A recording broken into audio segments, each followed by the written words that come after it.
a tomar este último caso de feminicidio, lo ocurrido con Luzmila López Herrera, precisamente para hablar de salud mental. Es un tema que está relegado en nuestro país y que vamos a conversar aquí con la médico psiquiatra Vanessa Herrera. Ella es de la Dirección de Salud Colectiva del Instituto Nacional de Salud Mental Honorio Delgado Hideyo Noguchi. ¿Qué ocurre con los feminicidas? Doctora, muchísimas gracias por estar con nosotros. Cuando uno piensa en este tipo de casos, uno dice, ¿es posible que la pareja nunca se haya dado cuenta que convive con un agresor, con alguien que en cualquier momento va a explotar y va a ser capaz de quitarnos la vida? Así es, Stephanie. Muy buenas tardes, amigos, amigas televidentes, para hablar de un tema tan importante como es la salud mental de las mujeres. El feminicidio es un problema social que debería ser priorizado por el Estado, por nuestro país.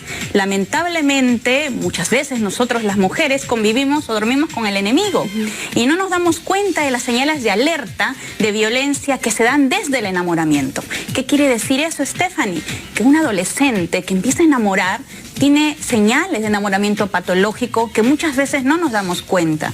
Vemos modelos de mamá, papá, donde se tolera y normaliza la violencia, y esa situación es preocupante. Si vivimos en un estado donde los derechos de la mujer, la seguridad, una vida digna, donde haya una defensa a no ser violentadas, sean más fuertes, no habría discriminación, se prevendrían estos casos de feminicidio. ¿Cuáles son esos signos que usted nos comenta que se pueden observar desde el enamoramiento?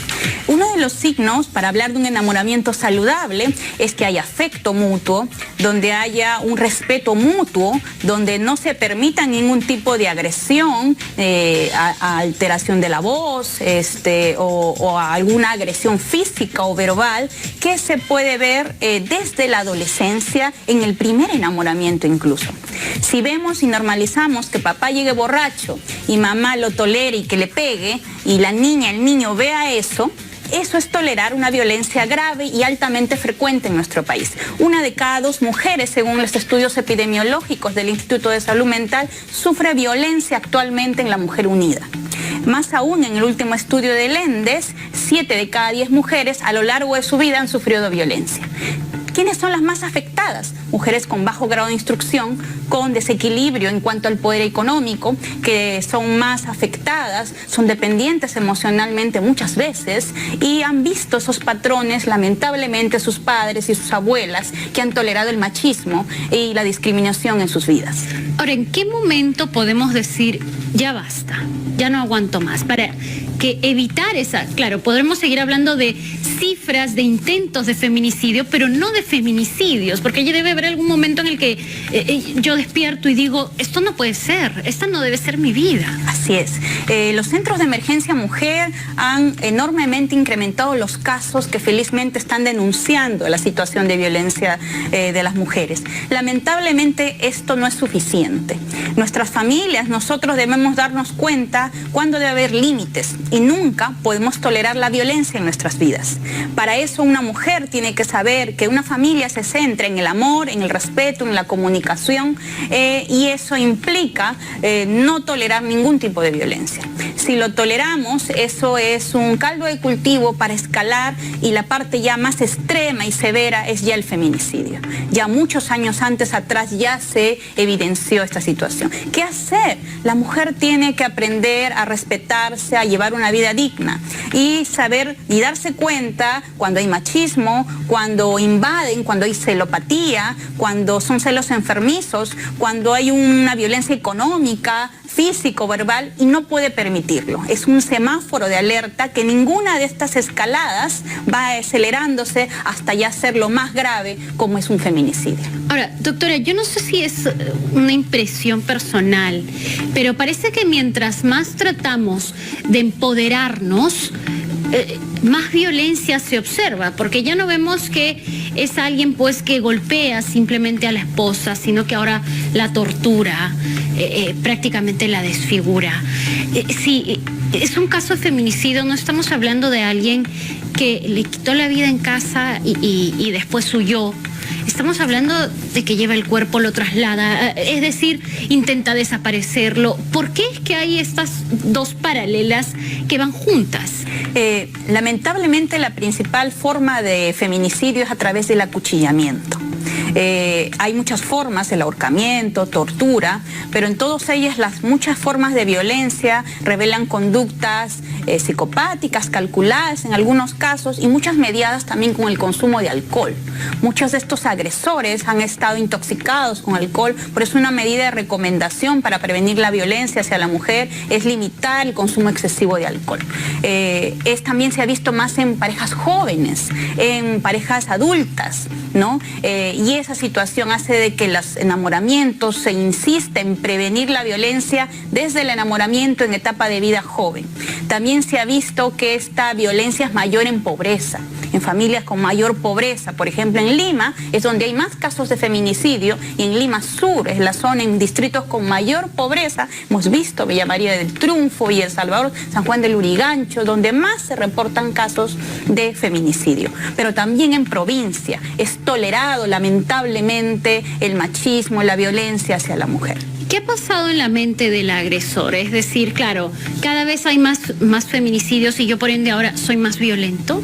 No necesariamente, en realidad hay un enorme subregistro de feminicidio en nuestro país. Estamos dentro de los 10 primeros, lamentablemente, a la cabeza está Honduras, pero dentro de los 10 primeros países en toda la región de casos de feminicidio y esto va incrementándose.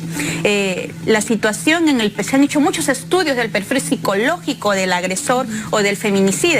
Muchos de estos tienen grado de instrucción secundaria completa, pero sí en todos los casos tienen creencias erróneas, donde es normalizada la violencia, donde ven a la mujer como una cosa, cosifican un sentido de poseso, de dominio, de pertenencia, han visto violencia en su casa, en su mamá, en su papá, repiten el ciclo de violencia, muchos de ellos son consumidores lamentablemente de alcohol y viven una situación donde es tolerado la violencia. ¿Qué hago para no repetir este círculo de violencia con mis hijos? De repente nos está escuchando alguna mujer que logró salir de una situación así y que dice, ¿cómo hago yo para no enseñarles que esto es normal, que de alguna forma nos enseña la sociedad? Para nuestras amigas televidentes es importante recordar que las secuelas por la violencia hacia las mujeres, emocionalmente hablando, son severas. No solo en nosotros, sino en nuestros hijos e incluso los hijos de nuestros hijos. Hay mayor presencia de depresión en una mujer violentada, estrés postraumático, angustia, ansiedad, no duermo bien, mis hijos no duermen bien, mojan la cama y toda esta situación es severa. Felizmente tienen que buscar ayuda en el centro de salud más cercano. Existen centros de salud mental comunitario que el Estado está impulsando. Hay centros de emergencia mujer que también pueden buscar ayuda. Pero ¿cómo cortar el ciclo de violencia? El primer paso es darnos cuenta que existe algo que no está bien en nuestra familia. Inmediatamente buscar una amiga, un amigo, un familiar cercano y contar este hecho. Existen centros de acogida, incluso de refugio, si hay violencia y se da toda una asesoría a la mujer para que esté segura, no solo ella, sino también sus hijos o hijas. Y en estos casos, imaginamos que el poder sanar esas heridas es también un proceso largo. Sí, miren, es importante entender que el impacto es tan importante que requiere un tratamiento especializado, un médico, psicológico, un seguimiento domiciliario, una consejería. Hay grupos de ayuda mutua para otra mujer violentada le enseñe cómo poder salir de este ciclo de violencia. Es posible cortar la violencia, pero no solo con tratamientos médicos o psicológicos. El Estado, los gobiernos locales, los gobiernos regionales deben invertir en reducir la pobreza, hacer que la mujer se empodere económicamente, porque el desequilibrio económico es uno de los factores principales para que nuestras mujeres, nosotras, seamos violentadas. Entonces la invitación es poder parar de una vez esto, pero no solamente con estadísticas que vemos todos los días y lo vemos a cada rato, sino actuar, movernos, organizarnos y poder empoderar a la mujer auténticamente a lo largo y ancho del país. Ahora, ¿qué pasa con aquellas que viven en el miedo? Porque usted mencionaba a las autoridades, doctora, y a veces es una mujer que ha sufrido un intento de feminicidio y que dice, nadie me protege, este sujeto puede venir en cualquier momento y volver a agredirme. Así es. Lamentablemente en algunos algunos estudios se ha visto que la mujer percibe no sentirse protegida por el Estado.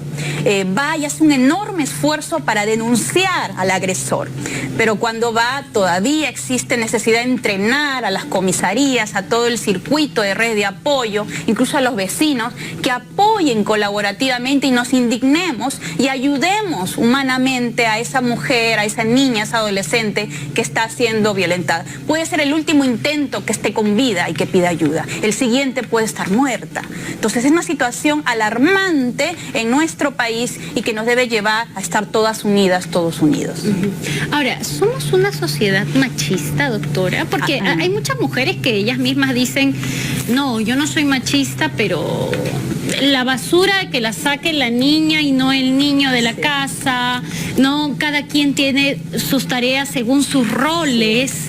En realidad, según algunos estudios, vivimos en una sociedad lamentablemente machista, una de las más machistas de Latinoamérica. Existen machismos, micromachismos y machismos evidentes. Esta situación de estereotipos de que solo la mujercita tiene que cocinar y el varoncito tiene que jugar determinados juegos de machos, de varones, en la cual debe vestirse de esta manera el varón y la mujer una señorita, o situaciones en las cuales la mujer no puede ejercer profesiones de liderazgo, todavía el desequilibrio en cuanto económicamente hablando de ingresos económicos profesionales, todavía hay una brecha en nuestro país, y también las posiciones de liderazgo a nivel de gobierno, como gobernadores, como presidentes, no hay mujeres. Esta situación revela la situación de inequidad hacia las mujeres. Por eso, a nivel mundial, la Comisión, la ONU, mujeres, promueven y impulsan que las mujeres nos empoderemos, nos eduquemos a la infancia, nos centremos en nuestra infancia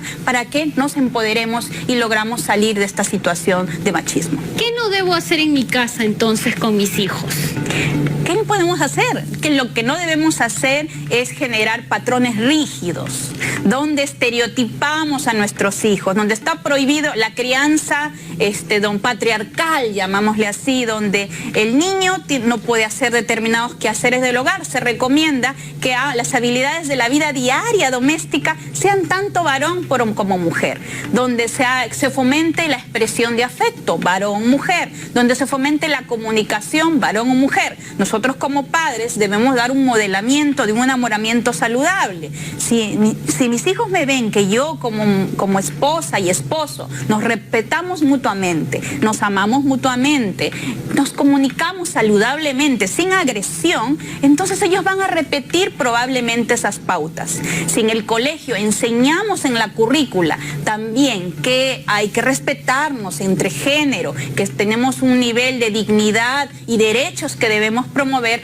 probablemente se disminuya el tema de violencia. Y claro, tenemos que invertir en salud mental, invertir en prevenir la violencia, programas que previenen. Lamentablemente ya hay mujeres dañadas ahorita y que todavía no acceden a servicios especializados. Solamente tenemos 31 centros de salud mental comunitario especializados y todavía hay muy pocos servicios diferenciados para mujeres para atender la violencia. Claro, y aquellas que tienen que salir de casa con todo y sus hijos porque la vivienda es del agresor o de la familia del agresor, no tienen albergues a donde ir y no todas tienen una familia a la que acudir. Así es. Todavía en nuestro país existen muy pocos centros de acogida.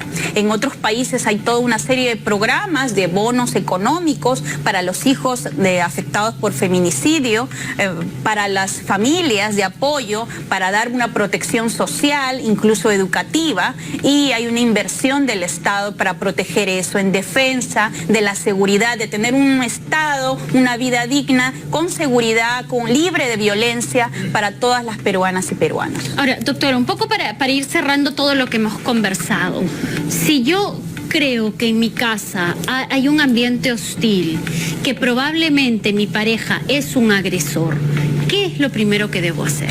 Si yo percibo algún indicador de violencia, tenemos que conversar con la pareja, ¿no? No puedo aceptar la situación de violencia. Tenemos que poner un freno, un alto.